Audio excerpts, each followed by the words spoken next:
Welcome to ChinaSecurities.com and Chinese Stocks TV, a daily, fast-paced, edgy show bringing the best press releases of the Chinese small and mid-cap space at the open so you can hopefully profit from them and maybe find your next trade Chinese investments. Thursday, August 26th, one press release for you.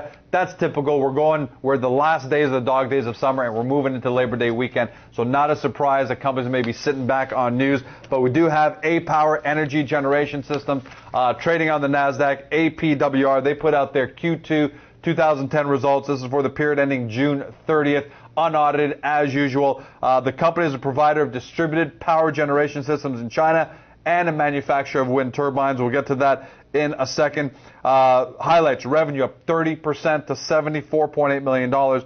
Gross profit up 51% to $11.6 million. Gross margin, looks like they got some pricing power or they've been reducing costs, or a combination, 15.5% compared to 13.4%. That's a pretty good margin for this kind of a business. So well done, great top line growth. Let's get to the balance sheet as of June 30th. Cash and cash equivalents and restricted cash, $182.7 million compared to $180 at the end of December.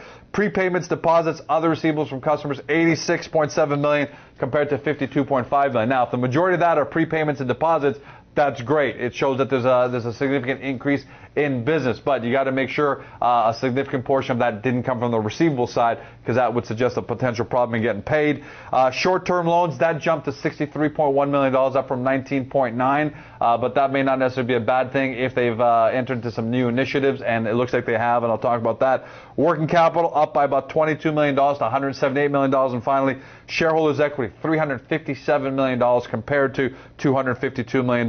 Let's talk about that balance sheet for a second and why maybe that liability. In March 2009, they entered into an agreement to establish a joint venture partnership with GE Drivetrain Technologies. I'm going to assume that's General Electric, but confirm that for yourself, to produce wind turbine gearboxes in China. So closed yesterday at $7.54. A little concern here. Their 52-week high is $21 and change, so about literally 2/3 off their high. That's potentially troubling.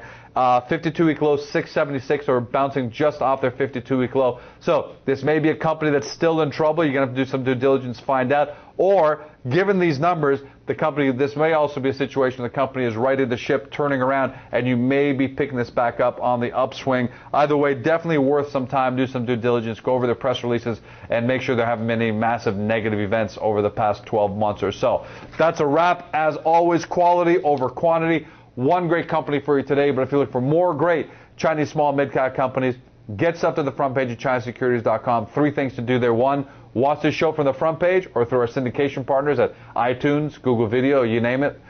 Second up, take a look at the best headlines that come out of about 250 to 300 great companies that we're tracking. We've got them all there on the front page from the past few days, and we've even separated by industry so you can take a look at the ones that are most applicable to you. And finally, get into the directory. Like I said, about 250 to 300 great small mid-cap companies, Chinese companies trading on North American exchanges. We've got succinct descriptions of each, highlights, and at the same time, you can filter the entire list by industry and exchange so you can get a smaller, more definable list of companies that potentially apply to you.